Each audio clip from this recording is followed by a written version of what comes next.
Welcome to the Sport Passion Podcast.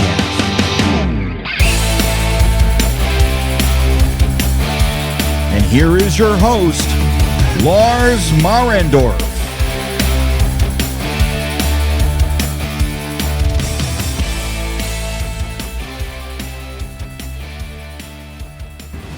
Okay, so I'm sitting in the Nokia Arena in Tampere, Finland, and I'm joined by Jesse Montano from the DNVR Avalanche. Jesse, thanks a lot for coming on the show. Can't tell you how much I appreciate you having me. It's we were just saying, it's always a pleasure to get to do this kind of stuff. So seriously, thank you very much for having me on here. It's my pleasure, and you're a first-time guest, so I usually ask first-time guests how they got into hockey, how they got into covering hockey. So could you just give my audience a short overview about your history and about what you're doing with the DNVR Avalanche? Yeah. I apologize in advance. Being brief has never been my forte. So my family moved to Colorado in 1994, late 1994. The Avalanche moved there in 1995. Good time to move there. Good timing, yes. And we moved from somewhere that had no pro sports. So we a couple college teams and stuff like that, but no pro sports. So when we first got to Colorado, my parents really just, fell in love with the sense of community and all that stuff that the, pro teams in Denver and all that stuff had.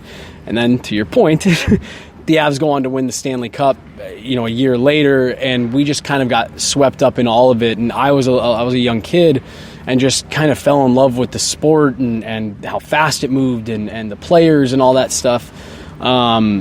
And just from there, I remember before I got my first hockey stick, I'd use my mom's vacuum attachments to as makeshift hockey sticks and just smack stuff around the house. So I just really fell in love, cliche, but I just really fell in love with the game really young. And it just kind of snowballed from there. So that was how I got into the sport. And then it was actually my first memory of wanting to be in covering hockey, journalism, that kind of stuff. The 2001 run to the Stanley Cup for the Avs. The Denver Broncos run the sports scene in Colorado. And the Avs had just knocked out the Blues to advance to the Stanley Cup final, and the front page of the sports section was about something a Bronco player was doing in the offseason. I said, I want coverage of this team. I want to know what's going on. I want to hear about the players and things like that. And so that was the first time I remember having that kind of spark in me of, I want to tell some of these stories. And then honestly, if I'm being honest, I was going to school to start to get into media and learn all this stuff. And I had just 2 or 3 instances of right time, right place, met the right people, said yes to the right thing. And I got very fortunate. We were called BSN Denver at the time, now DNVR, the outlet I'm with now. But yeah, it was just, I sat in, watched a couple of their shows. They actually used the recording studio at the school I was attending because they didn't have their own space at the time. One week, their board op was, I actually think he was in Europe for a week or two, and they asked me if I could fill in, and it just take the opportunity and go from there. Yeah. Go from there, and it's worked out in ways we're sitting here in Finland talking, doing this interview, and I can't believe how it's all gone and all that stuff, and getting to cover a Stanley Cup championship run last year. I've been super lucky, super fortunate, but like I said, right time, right place, and you got to say yes to stuff. And I got to go back. Who was your favorite player then growing up? I mean, those teams were full of Hall of Famers. The first one who got located there, they were a title contender when they came to Denver. Then got Patrick Roy. But you talked about the 2001 team, so you were a little older then. Who was your favorite player growing up? So with all of those Hall of Famers, I'm probably going to surprise you with this answer. It was Alex Tanguay. Okay. Well, scoring 2 goals in Game 7 of the Stanley Cup Final, getting the winning goal there is not too bad. So yeah, and he was always a guy that I thought was underappreciated. Really good player. Had a super underrated career as a whole, even after he left Colorado. But he was, for whatever reason, he was my guy. In that 2000, 2001, he was only there for 2 years. I grew up playing defense my whole life, so I loved Ray Bourque, obviously the years he was there, and him as a player just in general. But Alex Tanguay was my guy as a kid, and like I said, there was 7 Hall of Famers on that roster to pick from, but there was just something about Tange and kind of the, not necessarily underdog, but like I said, kind of unsung hero aspect of it that I just loved about him. Okay, yeah. So you talked about the Avs having the run to the Stanley Cup last season, and you were there for some of the festivities and some of the things that happened. What was the favorite part for you in all of that? Winning the Cup, the summer, what was the favorite part there? Wow, that's a great question. Let's say three parts. We got more. Let's do the top 3. Yeah. So, honestly, what my favorite part of it was, I was in Tampa, the night they win, and you got to get onto the ice. Yep, got to go down onto the ice. Got to be there on the ice. That was even thinking back on it, was like almost a surreal moment. I can imagine that. Yeah. Just like I had to like stop a couple times, like. No, that's happening. That's actually right. That's actually the Stanley Cup being hoisted, like in real time, 5 feet from you, and so destroyed first, then hoisted, or after that. Yeah. Yes. Damaged. Yep. Let's not say destroyed. Yeah, damaged. But then, so the hotel the team was staying at was, I don't know if you've ever been to Amalie Arena in Tampa, but there's a big courtyard out front, and then there's a JW Marriott. I mean, 100 yards from the front entrance. And so that's where the team was staying. Well, they also have a huge hotel bar there in that lobby. So a bunch of the media, a bunch of people were just back there. And the Avs come in, and they could have come in the back and they came through the lobby, marching.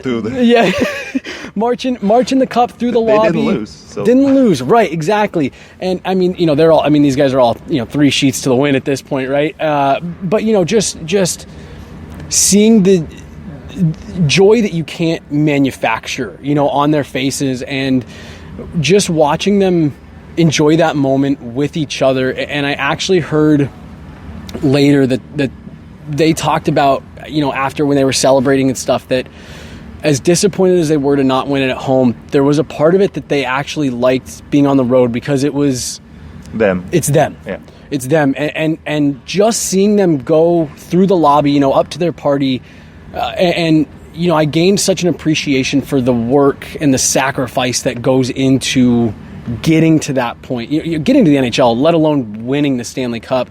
That just getting to see the, relief and the joy and the excitement. Pavel Francouz has his necktie tied around his forehead and his shirt ripped open and all that stuff. If I had to take it down to a moment, I really do. I think that was it. Just like I said, you can't fake that type of joy, and so I think watching them come through and then being on the ice wasn't so bad either. I can't imagine that. And then winning the cup is one thing, but then the next season starts, and the Avs had a couple of decisions to make. They let players go. Stanley Cup winning goalie Darcy Kemper was gone, and Burakovsky is gone to Seattle, and then they re-signed a couple of players. What did you think of the moves they made in the summer? Was there one thing you would point out that surprised you of what they did? And was there maybe something that you thought they would do, which they didn't do yet, maybe? Yeah. So, and of course, Nazem Kadri left, so right. Maybe the biggest one of the three there. Yeah, and unfortunately, that one was probably the least surprising for me. Just after the season he had, you knew that someone was going to pay him. But when it took longer, did you guys get a feeling, well, this might even work out, he might stay? So I'll take it a step further. The folks that I talked to, now, disclaimer, this was one of the most, tight-lipped, processes that I've been a part of. But after it got settled and he signed in Calgary, a couple of the folks that I talked to said that part of the reason it drug on so long was I think the market just didn't really shake out the way he thought at the beginning. And he kept circling back to Colorado. They wanted to find a way to make it work. But, he told us at the All-Star game in Vegas, look, I've worked my whole career to get this opportunity. So no one was going to give him, a hard time for that. He earned that right, no doubt about it.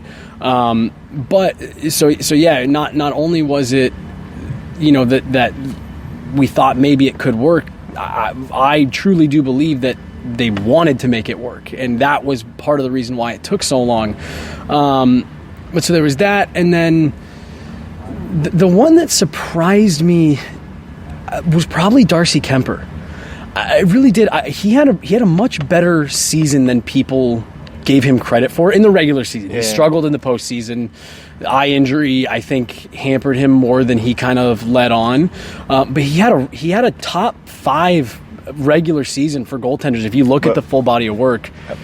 For me, from the outside, Philip Grubauer had a top 3 season the year before, and then he was just slumping in Seattle. So it kind of looked like there are certain teams that make goalies look good, and the Avs might be one of them. I think Carolina is one of them as well. Yep. So maybe that played into that decision as well. You're spot on. So what we've just kind of seen with Grubauer and now with Kemper, the Avs have said, we trust. It's what you and I were talking about before we started doing this. We trust not only our elite D core of defensemen, but our team defense as a whole and our possession numbers, that we don't need elite, we need good enough. And that's don't lose games for us. Don't lose the game for us. Yeah, don't lose the game for us, and we'll get you there. And so I guess the part of it that surprised me wasn't necessarily that they let him go, but how early in the process they decided, we're cutting the tie and we're bringing in, an unproven guy that we think has some upside. One of the first moves on the goaltender market that they brought in Georgiev. Yeah, they got ahead of the goaltender market, and I guess that was the part that surprised me.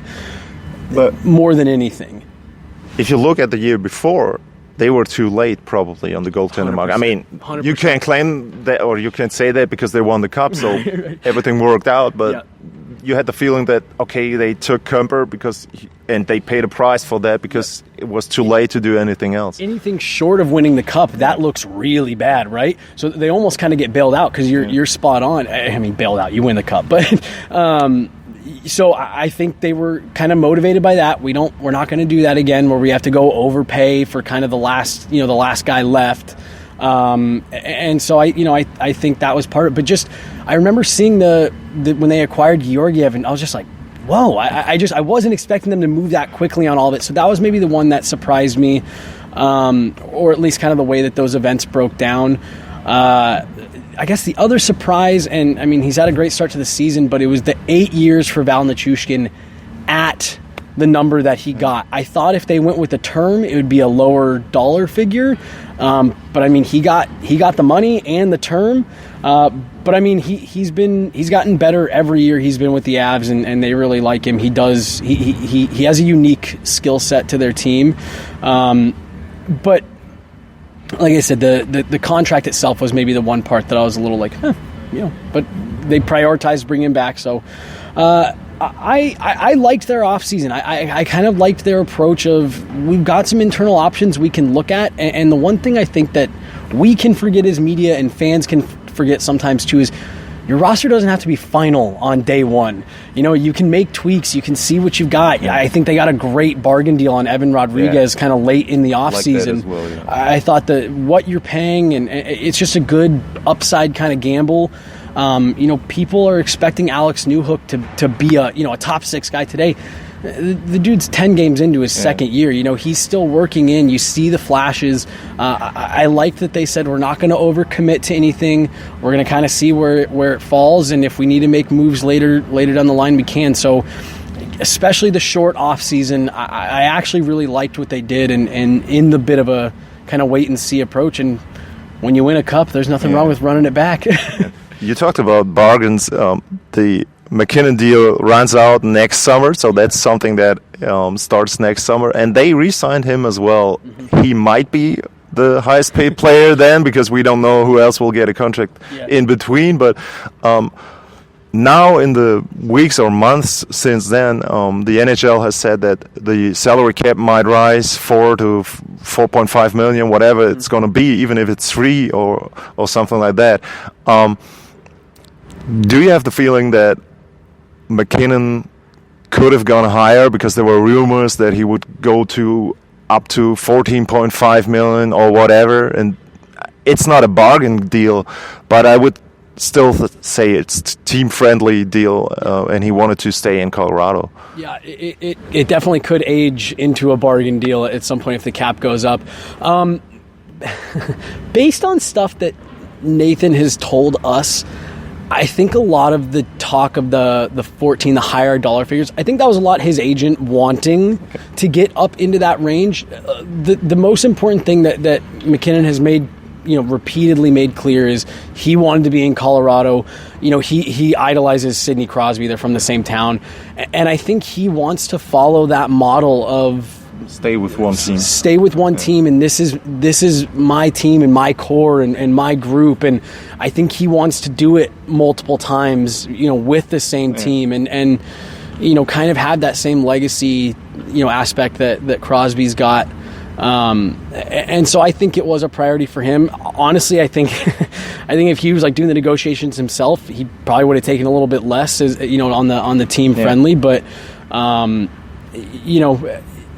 I never expected it to get to the 14. I think he wanted to make sure that he left enough flexibility so that they can stay competitive. He is the most intense person I've ever met. He is. I mean, he takes it to a different level, and when he says winning is the most important thing, I believe him. I believe that he means it. The first time I was in Denver, there was a practice session, and he threw his stick up into the to the row. So that was a fan pass or whatever, and he was a little angry at himself there. Yeah. And you just talked about being with one team. One of the reasons, this is not hockey, but one of the reasons Dirk Nowitzki is idolized in Germany is also because he stayed in Dallas. He stayed there for his whole career, and that's just something that you don't have that a lot in professional sports anymore, so that's something unique. Sure. I want to ask you a question. You can ask me anything. Because you just mentioned Germany and popular players in Germany. So we went through last night and we were talking to some fans here. Who's your favorite player? And obviously we got a ton of Mikko Rantanen and Patrick Laine, but we got several Nathan McKinnon, Cale Makar. Yeah. And it was surprising because again, you just assume that it's the national guys. What kind of status do guys like Makar, McKinnon, even obviously like Connor McDavid, guys like that, what type of status do they hold in Germany or just here in Europe in general? Well, I'm doing a podcast about the NHL in general, but I used to be an Avalanche fan, my favorite player growing up. The thing with me is usually I had favorite players first, then favorite teams. So my favorite player growing up was Joe Sakic. Great pick. That was how I got into the Avalanche. And regarding Makar and McKinnon, the feedback I get from my listeners is that if you just watch highlights from Makar or from McKinnon, you can there's nothing else but to be amazed by what they are doing. And I mean, the thing is we got Leon Draisaitl now, who is exceeding expectations. Germans had in him. I mean, we thought that he might be good. We thought that he might be an elite talent, but you can easily, depending on who you ask, you can easily say he's top 5, top 10 in the league. Yep, sure. And if you watch his playoffs last year, that was amazing as well, even if they lost on one leg. And just Europe is idolizing players just as you guys are in North America. I mean, people do care if there's a Finn playing for a certain team. You do care about that, but you do care about hockey, and you do care about skill, and you do care about characters as well. And that is such an important thing that, from my perspective, the NHL has to do more, bring or show the character of players. They are doing that more than 10 years ago, but you should even encourage players even more to show their character. And I think that with a guy like McKinnon, for example, you see the character on the ice. You see when you listen to him, when you see him in press conferences, when you saw the press conference after they lost to Vegas, you saw the frustration. You saw everything there. And Nazem Kadri, we talked about Nazem Kadri. You see the passion he has for the game and all the stuff he had to go through. You see that. You saw that when he was on the ice. And I think that European fans, hockey fans in general, are just appreciating that. You don't care where a player is coming from. You just see the level of joy he has. I mean, going back when Ovechkin started to play, I love the enthusiasm, and he still has it when he scores a goal. I don't care if he's Russian or if he's whatever. Trevor Zegras, last season, that goal, that the joy they had on the bench afterwards, when you listen to him when he was at the All-Star game, it's just pure fun. It's just fun. You enjoy that. That's why you watch the games. That's why you come here, and that's why we had about 13,000 people yesterday in this arena, and we're going to have close to 13,000 tonight. So that is just.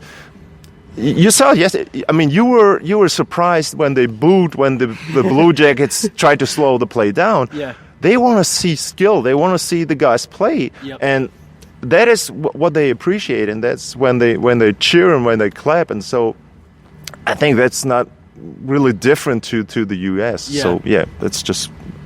No, and you took the words out of my mouth. It's fun. I was actually telling Mark yesterday. Sports are supposed to be fun, and I think we forget that sometimes because you get so invested, fans get so invested and stuff like that. But it's fun, and I love to see the guys out there having fun, enjoying themselves. And you mentioned 13,000 people in here last night. You and I were getting the elevators and all that stuff. So you and I were starting to head down with about 45 seconds left, whatever. And I just looked out and I took a picture. Even not a single person had left their seats. Just enjoying the moment and the game and all that stuff, and that was it was just so cool to see the way that they were. I guess I don't know if appreciating is the right word, but it just you don't see that again back home. Fans take it for granted. They get up and leave. 10 minutes left or whatever, and I don't want to blame them, because if you have a season ticket, if you've got 41 games each year and you see the team, you see the preseason games or whatever, you get a chance to see them twice a week during the regular season, pretty much. So you when you play the Arizona Coyotes and it's 5-1, you might leave early. So, but like you said, that's the fans here.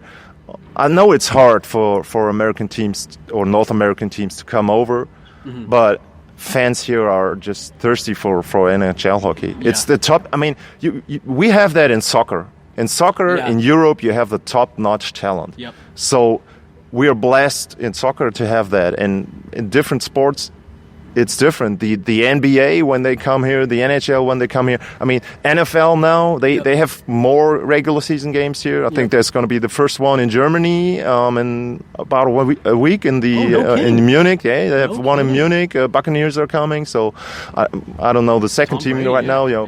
But they are appreciating that. They are getting used. I mean, the world is globalized. Yeah. We've got Finnish players playing in the NHL, so the Finnish people want the NHL to come here as well. German players, the same thing. We had the games in Berlin when they played their German team. Then they had one in Switzerland. Then they had those two in Prague. So Europe is watching, and it's also the same thing when they have the Saturday and Sunday schedule for Europe. They just released that before the season, where you have games on Saturday and Sunday, which are early in North America. Yep. But for us, it's prime time. So those games, we appreciate that. We appreciate the first round of the playoffs, where you have the pretty early schedule.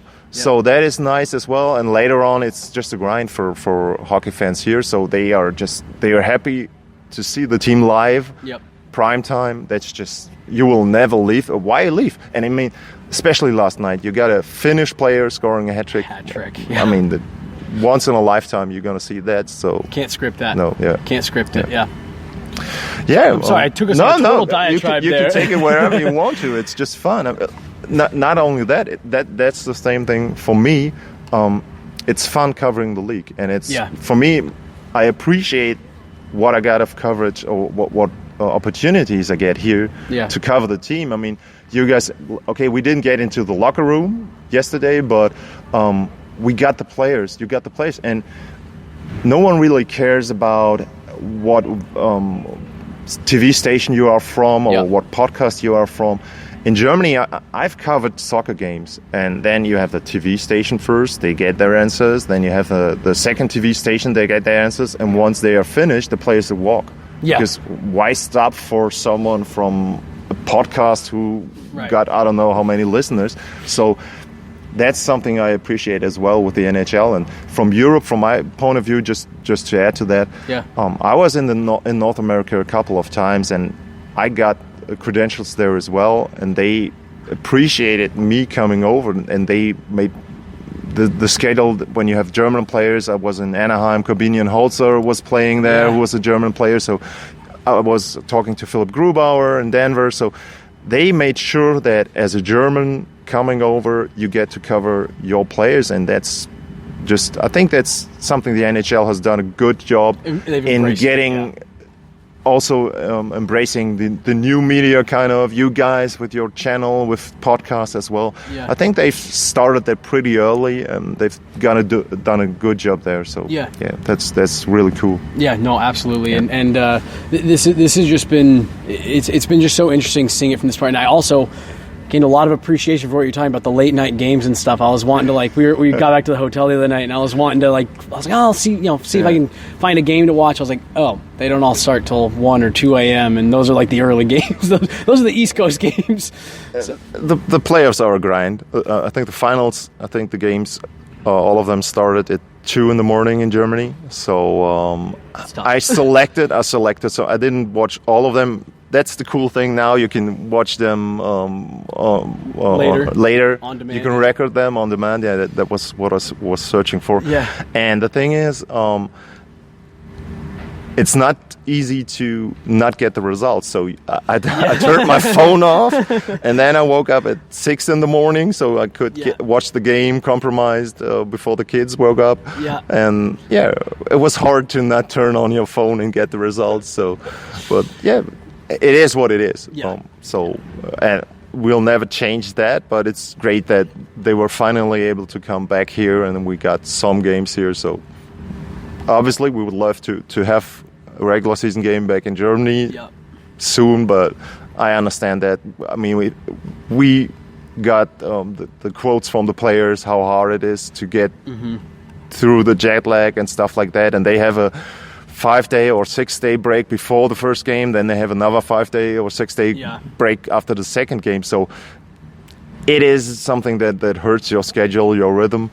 And so I get why they don't do that more often with more teams. Yeah. Also, we heard Jared Bednar talk about that yesterday with the consistency and these guys, they want to be on the ice. And he even mentioned, Cale Makar has kind of gotten off to a slow start. Yeah. He likes to be on the ice. He likes to have his routine. So, it's... I'd love for them to maybe even find a way where you're out here for 2 weeks, maybe play more than 2 games or something like that. Let the guys acclimate a bit, but bring 4 teams at the beginning of the season, make a little like tournament, let them play each other. But I get that you have your season ticket holders at home as well, so you got to make sure that they get there. They get enough. 40. It's always money. So I don't know how the money is spread from those venues here, but I think it's always money we're talking about. So and again, sorry, we can go back. We were talking about the Avs off season and just kind of moves they were making and stuff. But you made a good point about being consistent. The Avs are pretty inconsistent so far. Yesterday was pretty much a microcosm of their season. They have a great first period. They got a 3-0 lead. Everything works, and then they kind of stop playing and let the Blue Jackets back into the game, and then they show their greatness again in the third period. What is it that they are missing right now, and why does it seem to be so hard for them to just focus, it in quotes but focus on playing consistent hockey? So it's been really interesting, because this is now 2 seasons in a row where they've started, because they've looked at the Lightning. Might that be something where they say, okay, we're good enough for that, we can start slow? So I think that played a big role last year, because if you go back to the year where they got knocked out against Vegas, they just go back and listen to some of those interviews coming down the stretch, whether it be with Jared Bednar or any of the players. They talked a lot. We want to get first. We want to win the President's Trophy. We want to have home ice. And I think they kind of burned themselves out a bit. So it seemed to me last year that they did learn that lesson a little bit of, you don't have to, kill yourself trying to, get seeding or whatever. You have to be peaking at the right time. And the irony in that is they ended up running away with the Western Conference. But, I think they have just kind of realized a little bit of what you're saying. find the time to get in your groove and figure out what works for you best, and you don't have to live and die on every win or loss. But I don't know, you don't want to make excuses. I think there is genuinely a part of it that their schedule to start the season has been a little bit sporadic. They've after tonight, they will have played 4 sets of back-to-backs through their first 11 games. So I think there is a little bit... Started with a back-to-back. Crazy. Home, then on the road, which I thought was really weird. So they had to travel the night of their home opener. Late start, super emotional, banner raising, all that stuff. So, look, I say it all the time. I'm not trying to make excuses. I try to give context, and that is the reality of their situation. So I think that's a little bit of a part of it. Guys aren't quite in the rhythm yet. And then I think there's just... I'm not saying the injuries, every team deals with injuries, but I think there's kind of been more new faces to start the season than maybe they anticipated. Even a guy like Arturi Lehkonen, obviously he comes in at the trade deadline, plays a huge role in the playoffs, but you're at the end of the season. You're kind of peaking. Everyone is just, you're running a bit on instinct. So, you're trying to incorporate him in a little bit more of a full role. You're adding in Evan Rodriguez. You're trying to see what you got in Alex Newhook, where he's at. And then, literally, their entire fourth line right now are all AHL call-up guys. So I think there's just been a little bit more of an adjustment than I think if you gave them all truth serum, what they would tell you is, I think they thought it would just be a little bit more pick up right where we left off.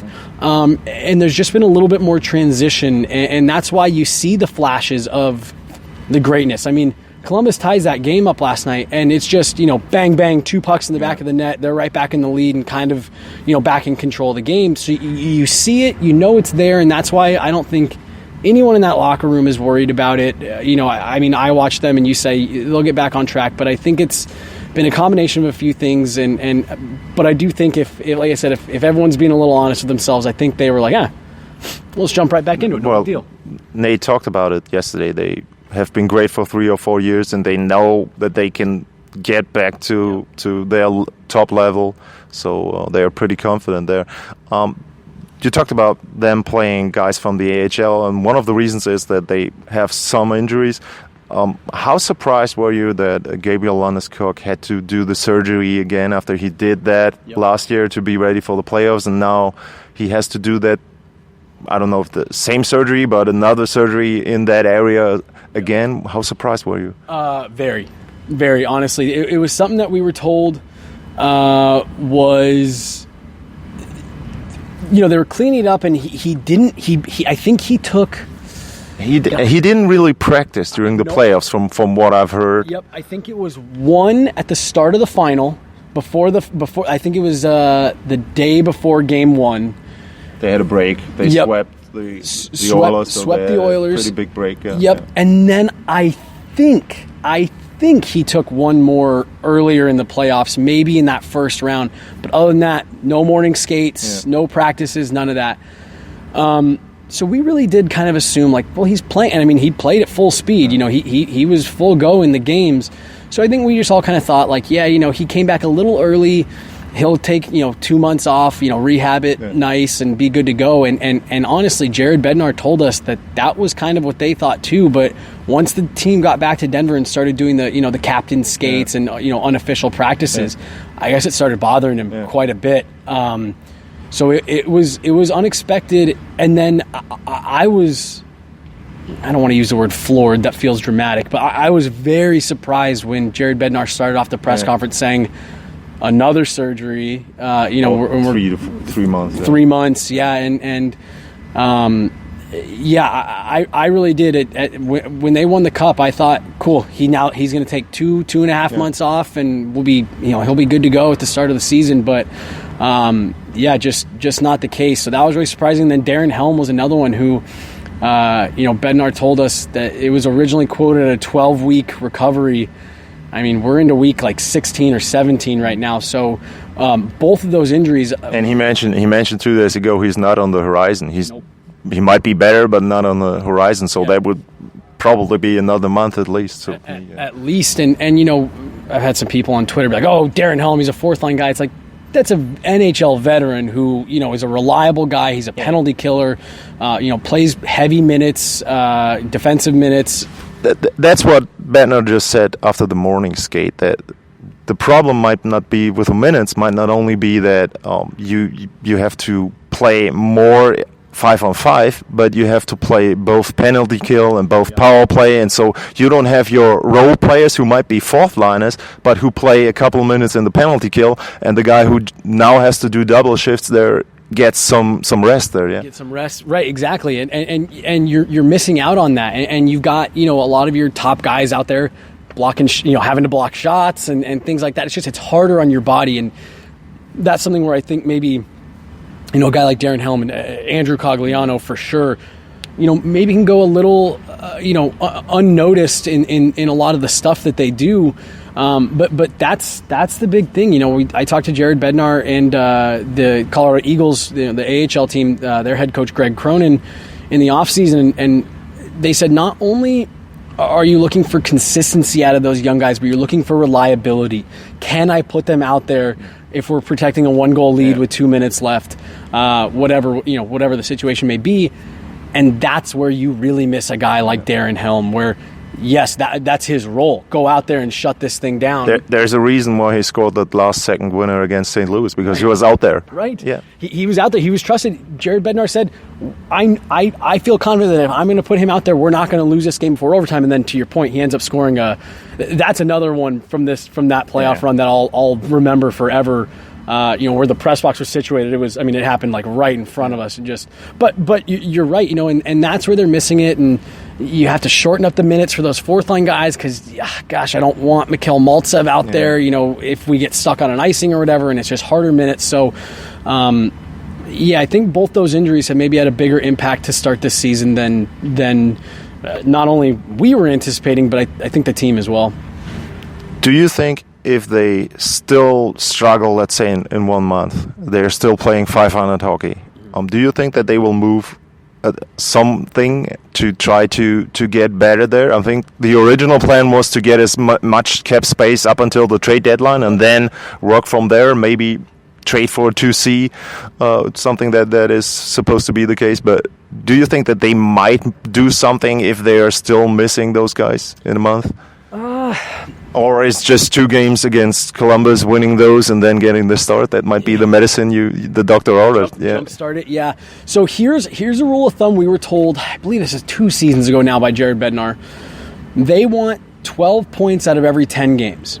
If they can pull 12 points out of every 10-game chunk, they like where they're at. Okay. So that would kind of be how I'd answer that if they are in that range, if they're picking up 11 to 13 points in every 10-game chunk, I don't think they'll do anything. I think they're just going to say we're going to ride it out and hope that Alex Newhook can kind of keep getting better, or Evan Rodriguez as he gets more comfortable. Whoever your kind of fixed situation is. And we haven't even mentioned Val Nichushkin has now missed a few games in a row. But I think if they're in that range, I think they're going to try to stick to the plan. The one thing we've learned with Joe Sakic is he is patient. He will wait for what he wants. He's not going to make any rash decisions. But if they aren't hitting that mark, and it continues to be, like you said, kind of a microcosm of what we saw yesterday, where it's just you plug one hole and another one springs loose,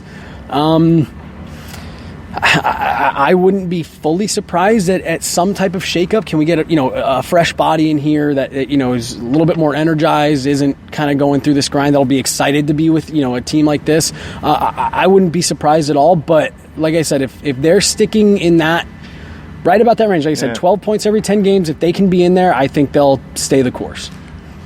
You talk about what the Avs want. We chatted a bit before we started recording. Who might be players the Avs are targeting? Do you have someone in mind? I mean, Patrick Kane is the obvious one who was mentioned last season as well. Are there other candidates you have in mind? So, yes, but I'll be honest, Patrick Kane is the one that not only do I think would be a fit for what they want to do. I don't think they'd want to re-sign him. I think it's we've got one more year on this McKinnon bargain, which, they could re-sign him. It depends on what he wants. He's earned his money. Maybe if he likes it, they win another cup. He wins another cup if he likes it. But that's for the future. But for now, it would be great addition. Yep, and I've talked to a few folks who have said they really like him. I have confirmed they've called on him.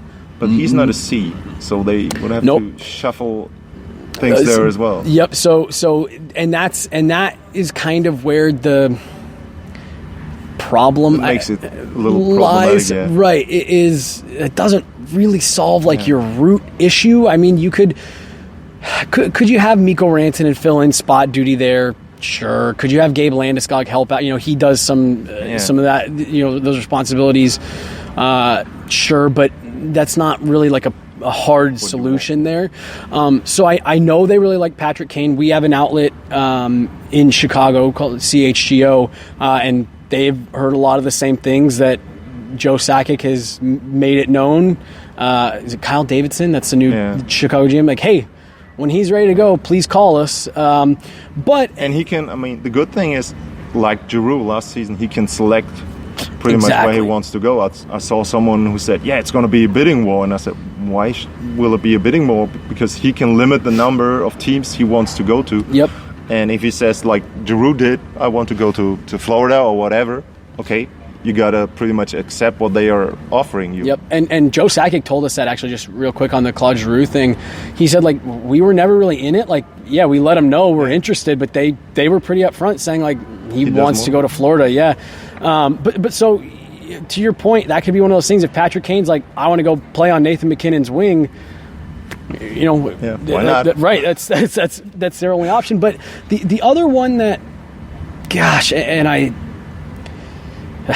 can't believe I'm actually even saying this given the way his last couple seasons have gone, but the way that Jonathan Toews has started this year, and like, how are you not looking at that saying, gosh, that would be a great fit as a second line center. And that's the key there. Yeah. Right. And you could put the top line that just worked wonders for the Avs in the final was Nichushkin, McKinnon, Landeskog. So I mean, that means you'd put Mikko Rantanen and Arturi Lehkonen on the wings for Jonathan Toews, and it's like, well, the ripple effect. Not only those two lines, but the ripple effect down. Yep. The guys you're putting down, you have a way better third line. You have a way better fourth line there. If Helm returns, I mean, you're gonna get injuries during the season as well. So let's see what happens with Nichushkin there. Yeah. Like you said, it bumps everyone down, and now you have Alex Newhook, back in that 3C role. But I think that's good for him. People make me laugh, like, oh, they need to develop him. It's like, what you're seeing is development. Yeah. You can't rush these guys and give them too much. There's so much about hockey that's it's mental, it's confidence, it's wanting the puck on your stick. And if it takes you a little bit to work in Alex Newhook, again, he's a young kid, he's 21 years old, and if you can give him maybe a slightly elevated third line role, maybe a couple extra minutes than he was getting last year, and he can slide up on the wing to the top six and stuff like that.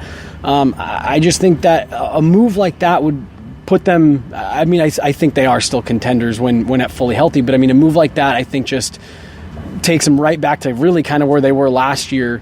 And Chicago is going to be willing to eat half of those deals because they're trying to get anything they can. And they have their first round pick next season. Yeah. Yep. So that's one thing. Joe Sakic made a point to not give up that 2023 first because it's a deep draft. They know it holds a lot of value, and he wanted it as a bargaining chip this year. Sure. So they've got some assets, and if you have to run a third team into this to eat a little bit more salary.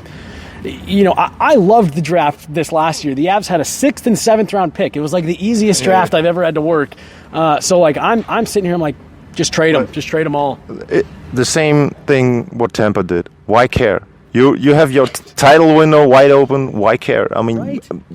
I think more in than anywhere else in Denver, people now understand it was hard. Mm-hmm. The seasons they had, they were hard, but now you're getting the results, and that's just amazing. That's an amazing team to root for, and having 2 or 3 seasons of a rebuild, why not? And the other thing too, I mean, Gabe Landeskog is like the elder statesman of this core, and he's not even 30 yet. Yeah. Eric Johnson, I know, but he's 1 year left on his deal. He's on, he's near the end of his career. Great guy. Aging out. Right.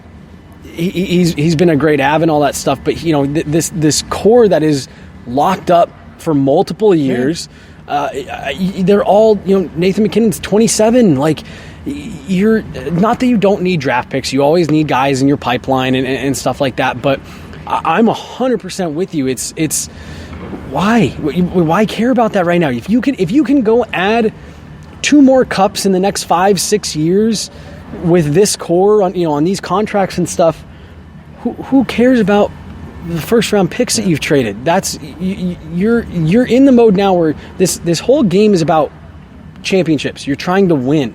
You're trying to win championships. You're trying to hang banners. Trying to give you a chance to win the championship. I mean, 1 out of 32 teams wins the championship, so that's not a guarantee, but just give your team a chance to win it. A chance, exactly.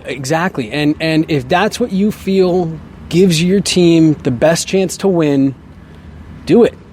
Do it. And so, if you've got to run another team in there to eat, in Arizona, to eat a little bit of salary, you got to throw them a, 3rd, 4th round pick, 5th round pick, whatever, to take a little bit to make the money work. Yeah. Great. Cool. So I'm looking at Chicago as a team that I think the Avs are going to try to dance with, come trade deadline. Yeah. I'm sure there's a couple other players out there, but what I've heard from the people I've talked around to, that's kind of where their focus is. And one thing you just mentioned a couple of minutes ago is also character. When you talk about Kane and Tays, what you're getting. You're getting a leader. You're getting a proven winner. Yep. That's also something. So that might be also something they're looking for in them. And they understand the mentality of what it takes to get through that grind. That was something that I think Nathan MacKinnon was on the 32 Thoughts podcast, I think, this summer. And he was laughing because he said, we used to get into these playoff runs and, we tell you, this is our year, we're going to do it. He said, now actually having gone through it, like we weren't ready in those years before. Yeah. Like we thought we were, but we weren't. What a mental grind it is and what a physical grind it is and how you have to stay mentally sharp and take care of your body while continuing to ramp up the intensity every single day. And, bringing in guys like that who can jump right into that and say, yeah, we've been here, we've done that, we know what it takes to get there multiple times. Yeah. I think that's something that they're going to try to prioritize when looking to add. So, there's going to be plenty of names that come up near trade deadline, but as of right now, if you were forcing me to put money on it, I'd say it's one of those two. You mentioned Alex Newhook a couple of times. If Avalanche fans want to focus on one player who's not one of the established superstars, who would be that player you would advise them to just take a look in the games? Yep. So Newhook is one. I really like his skill. I really like I love his upside. I think he's got great. He does a lot of the things well that this team likes to do. He can skate, he can shoot, he's got great vision. So he's one, but the one for me that I say not quite established, we talked about him a little bit last night, it's Bowen Byram. He's special. He's got that, I hate using the word swagger. I think it's so overused in sports, but he's got character. Yes. He's got that confidence, and for a 21-year-old kid to carry himself the way he does, and no fear, and we were saying, you want guys to want the puck on their stick. He wants the puck on his stick, and he's not afraid to jump in and hit guys, and mix it up with big name players in the league. He's got a physical edge to his game that maybe people wouldn't expect from a defenseman that can skate and shoot as well as he can. So he's the guy. Again, I heard someone talking about that they had a couple conversations with some GMs in the offseason, and that there was 2 GMs that, in paraphrasing here, that said that the performance that the people around the league saw out of Bowen Byram in the final was like worst case scenario. Yeah. You're like, they found another one of these guys. Yeah. There's 2 of these guys out here. And the one thing I wanted to add, or 2 things I wanted to add to that, is he's healthy. Yep. And he seems to be, one thing we talked about, having fun outside. on the rink. He's having fun playing hockey, and that there was, I think it was Peter Bow who had an article about Bo Byram's summer, the dark side of his concussion and stuff like that, and he seems to be over that right now, and he seems to be just enjoying it and having fun, and we talked about that with the fans. That's also something that fans connect to. Yeah, he's got a smile on his face, every shift he's out there, and he does. He seems like a really good kid, from the bit that we get to know him and stuff. But he's the one that I really do think has potential to be truly special, from this group that isn't already established. And you're looking back at that draft where they, that's a draft pick they got in the Matt Duchene trade, continues to bear fruit for them. And people thought that, oh man, they didn't get the number 1 pick, they just got the number 4 pick there. So, and it worked out. And I know a guy that they liked was Kirby Dach, and so when Chicago took him, they weren't originally wanting to target another defenseman because they had so many at that point. But I think it's worked out in the best way possible for them. And he really does, to me, have the potential to be a star. As the Zamboni is coming out again here, just to probably wrap it up, we've talked about fans in Europe idolizing players in North America.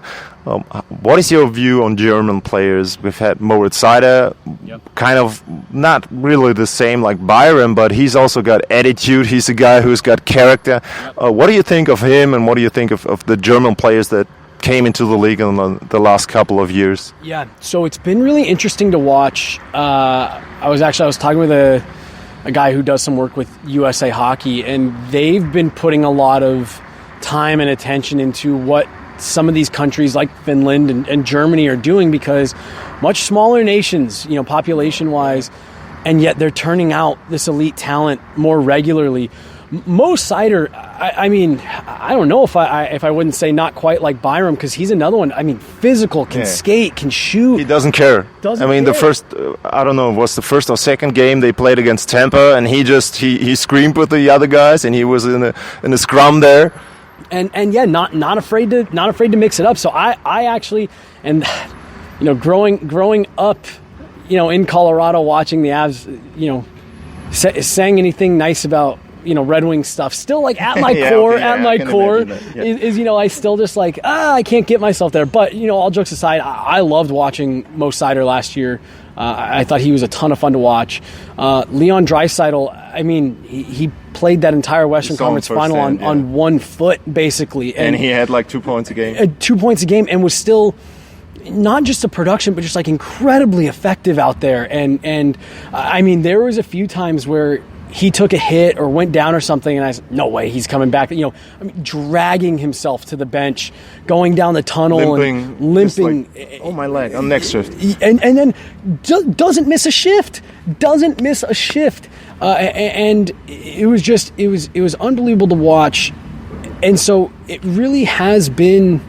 I've been a big World Junior guy. I missed it. I didn't watch it much this year, just with it being in the summer and all that stuff. But it's been so interesting to see, and I think you and I talked about it a couple days ago, nations like Germany and Finland used to be role players, good role players, solid NHL guys, had good NHL careers, and it's just been so fun to watch the elite talent emerge from these smaller European countries over here that are stars. They're superstars. They're like you said, Leon Draisaitl, depending on how you feel about his defensive game, he's a top 5, top 10 player in the league. And his vision, he may be the best passer in the league, and his shot is ridiculous. And it's not, they're not turning out role players anymore. They're turning out big name, big production goal scorers. Mo Seider is, I think he's going to be special, in the NHL. With kind of his slumping right now, I think. Not too many points. Not too many points. Second season's always the toughest, getting through the scouting reports and stuff like that for the first time. But that to me has kind of been the thing that I've noticed going back, and you see it coming with the World Juniors. You kind of see it a couple of years in advance, right? Where, these teams aren't cakewalks anymore. They're not. It's not just U.S. and Canada and Sweden and Russia blowing everyone out and then getting down to those four. It's harder. They might still win most of the times, but it's harder. It's getting harder. Yeah. It's harder. They're good games, and it seems like every year you see what, and again, using quotes, an upset where, Germany knocks off a Canada or a Russia or a U.S. or something like that. And, how many times has Finland won the World Juniors now in the last 10 years? And that's been the part that's been, I think, the most interesting for me, is just to see that it's not just good hockey players anymore that are coming out of, Germany. These great hockey players. And then all the good hockey players are still there. All the good role guys are still coming up through, but there are the ones that are kind of emerging and, kind of taking this full circle to, where we're sitting right now. And Mikko Rantanen talked about it yesterday, and Alex Newhook touched on it a little bit this morning, being from Newfoundland, saying, I remember the first time, Alex Newhook was saying that I remember the first time I went to an NHL game and saying, that's possible for me. Yeah. And it's just awesome to see, because there are young German hockey players that are looking at a guy like Leon Draisaitl and saying, I can do that. That's realistic for me. I don't have to become a fighter to make it to the NHL. I can be a skilled forward. I can be a goal scorer. I can be a top, skating defenseman and make it to the NHL. And I just think I think you're going to only see more and more and more. And best on best, Canada, I think, still has a stranglehold for a while. Sure. But I think that gap is shrinking, and in 10 years, I think it's going to be even smaller than it is now. And it's led a lot by guys like we've named off here, and having Mikko Rantanen and Patrick Laine, playing games in these buildings and stuff like that. I think you're going to see more and more of it, and I love it. I have never been someone to gatekeep hockey at all. I want as many people watching and enjoying and celebrating hockey as possible, because I think it's the best game in the world. I think it's unbelievable to watch live and in person, and the speed and the pace that it's all played at, and that's what I want. If in 10 years we have a best on best, an Olympics or a World Cup or something like that, and it's Germany, Finland in the final, that's my ideal, because that means that there's a reason why they're there. It's just more elite hockey, and that's what I love. So the final question now: when we look at the NHL, and especially at the Western Conference, going back to this season, who do you think will be the best teams there besides the Avs, the contenders that they have to go through to repeat there? Yeah. So I think the Avs. Once they settle in, I think they'll be up there. You want to say Calgary, right? Yeah. There's just something there that doesn't feel right to me. There was a lot of big money given out, a lot of long-term deals before anybody even played a game. Lost some edge. Yep. And so you want to say them, but for me, jury's still out a little bit. And the one that I think people have written off a bit, and they've kind of pushed back at the start of the season, is Vegas. Of course, yeah. The wheels came off completely last year. Everything that could have gone wrong was constructed. That was what they wanted to do, pretty much. They wanted to have guys on the injury list, and it didn't work out. They didn't get healthy enough. So, just kind of blew up in their face a little bit, and not to be too harsh, but it just didn't kind of come together. And I think people saw they're a bad team now. What else? And now they had to make some sacrificial moves in the offseason. I don't think they're as good of a team, but you still got Jack Eichel, you got Mark Stone healthy, you got Alex Pietrangelo, Jonathan Marchessault. I think that's going to be a team that, it's crazy to say, it's going to surprise people, because if you rewind the clocks a year, that's like a no-brainer, right? But goaltending, the key is goaltending. If it holds up, if Logan Thompson can have a Rookie of the Year season like that, if he can be above average, he doesn't need to be great. Yeah. I think that's going to be a really good team, especially in a kind of vulnerable Pacific Division. I am kind of I'm becoming kind of famous for I've been burned on believing in the Oilers being good too many times that I can't get myself there anymore. I'm like, they've let me down so many times. So when you've got guys like McDavid and Draisaitl, you're always going to be in games. But for me, it really is right now on whatever it is, November 5th. It's Colorado, it's Calgary, and it's Vegas, I think, are the three teams that I'm looking at saying those are going to be the elite teams. Throw Edmonton in there if you want, I guess. Yeah, I mean, with the Oilers, I always say that they are missing the kind of defense the other teams have. They are missing someone who's an elite defender. Yes. They gave out a number one defenseman contract, but I don't think Nurse is that kind of player. He's not. If you compare the contracts, I mean, we saw Werenski yesterday, and that's one thing I always say.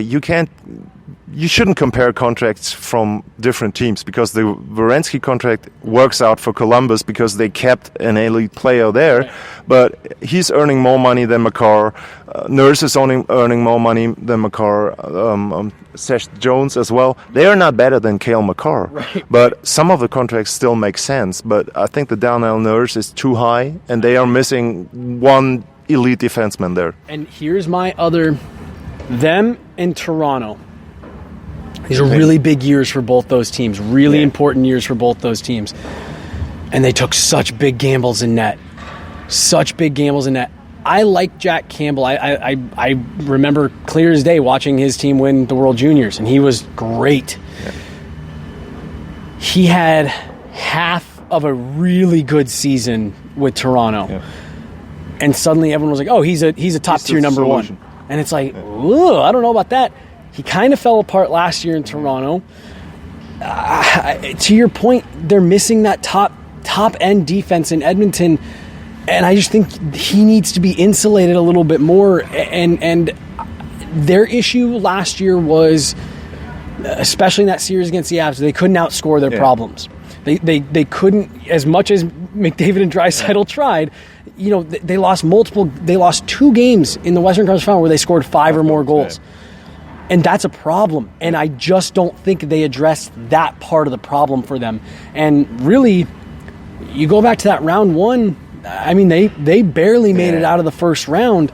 McDavid had to turn on the afterburner there to get them through. To get them there. And so, you know, I'm with you. I think they're missing that kind of top defenseman. So I think they'll be there standings-wise. But to me, I still just think they're missing a little too much, Edmonton, you know, to really be up there with, like, in my opinion, the true contenders.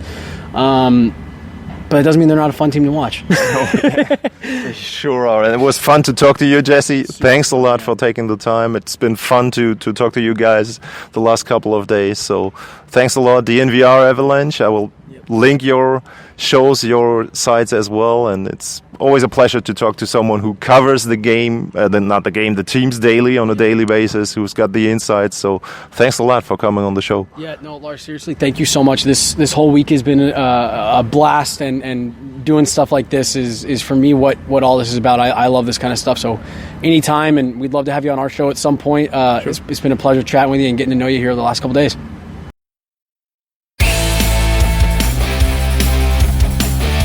Talk to you soon.